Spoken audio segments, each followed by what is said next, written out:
Hello guys, welcome to my channel. Today we are going to see how to fix Windows Update error encountered 0x80070643 in Windows 10 or Windows 11.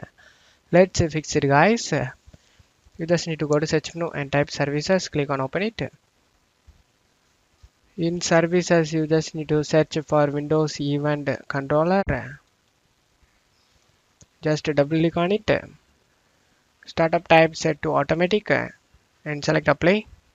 Now you can start the service. Select apply and OK for save changes.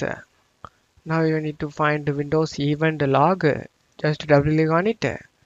Startup type set to automatic and select apply. And if it is stopped, then you just need to select start and start the service. After that, select apply and OK for save changes. Now you need to search for Windows Update service. Just double click on it. Startup type set to automatic and select apply. Select start the service. Select apply and OK for save changes.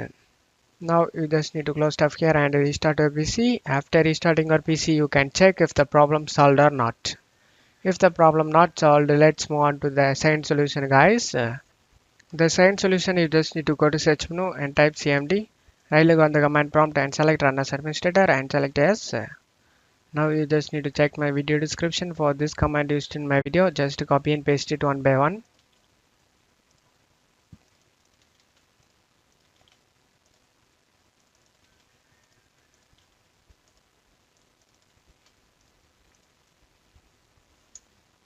After finishing all these commands, just to close stuff here and restart your PC. After restarting your PC, you can check if the problem solved or not. I hope one of these solutions fixed your problem. If the video helped you, don't forget to leave a like guys. You can also subscribe me and support me guys. Thank you.